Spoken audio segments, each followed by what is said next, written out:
Phil has bought toilet roll. He favours the Puppy quilted brand. God, I nearly fell over then. Again. What do you mean again? It's you that nearly fell over in the theatre.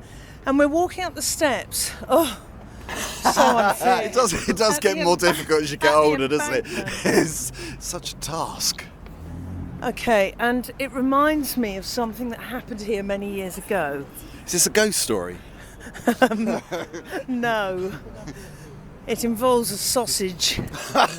Don't they always? Which I suppose is a ghost because it was made from something dead and now no longer exists. Okay, so Max and I were out late one night and we were quite drunk at the time, and I said, Max, I want one of those sausages with onions from that dirty-looking man over there. Hang on a minute. What was he dirty-looking? Street vendors. Oh, yeah, like the instant salmonella huts. Exactly. Yeah. Someone on the street who's just popped up from who knows with dirty where. fingernails. Exactly, and fingerless gloves. Anyway, so we were scoffing this street food and thoroughly enjoying it, whilst hanging over this fence or bridge that we're on now over the Thames.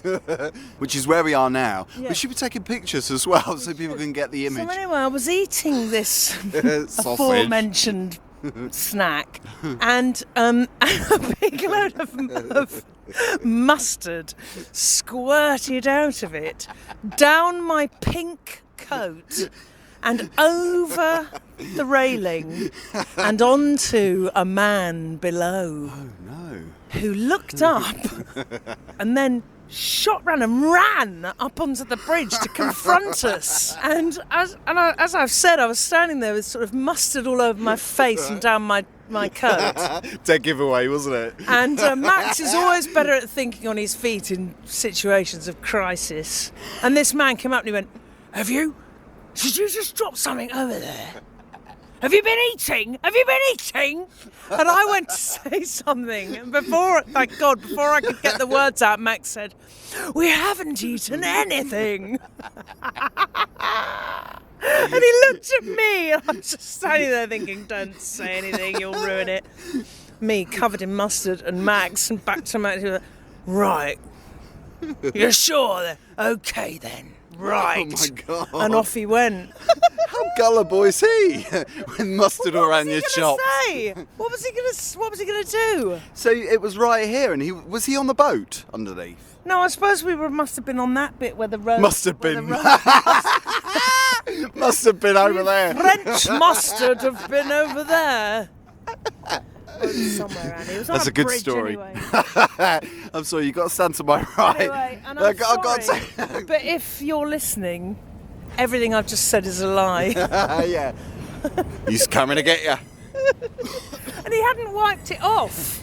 He came up with the evidence dripping down his bomber jacket. It's so funny you mentioned that, because during the theatre show, the musical tonight, Guys and Dolls at the Savoy, yes. We went to get ice creams, didn't we? We did. And you know those little stupid excuses for spatulas that the little forks, they're not even forks, they're like little spoons. They're more like spoons, aren't they, really? But they're tiny, like, and not even the size of your thumbnail, are they? No, but they do fit inside Well, the I was box. trying to scoop up the ice cream with this little spoon, and it stuck in the ice cream, and I thought, it's all going to go flying over the woman to my left. It didn't, though, thankfully. Well, so I haven't really good. got much of a story there, but I did think in my head, I thought, you could it's have going had to be a story. one of those episodes. What would have been a great story is if you had actually fallen backwards when you stood up to give them a standing ovation. But you did totter and wave your hands back in the air like a cartoon and go, ah! Which was quite amusing.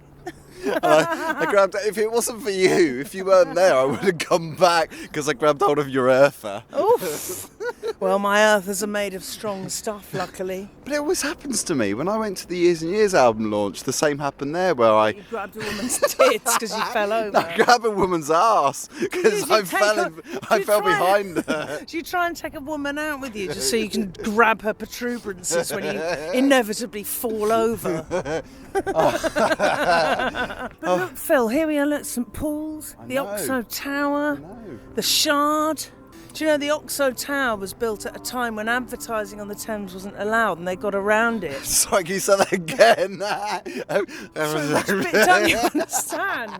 It's making perfect sense in my head. Okay, all right, I'll do it in my best newscast of 1950s English. She's had a couple of wines. At the time that the Oxo Tower was built on the Thames, over which we are perambulating now, advertising was not allowed, but the Oxo Tower got away with it by actually writing the word Oxo down the sides of it. We're not going to miss your train, I hope. We're still walking across this bridge, by the way, which normally takes 2 minutes to walk across, and it's taken us 14. Oh, a busker.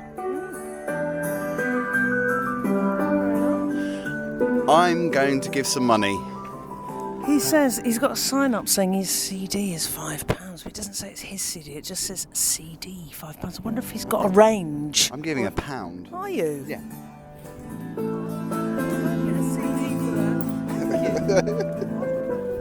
Can't believe You won't get a CD for that, Phil.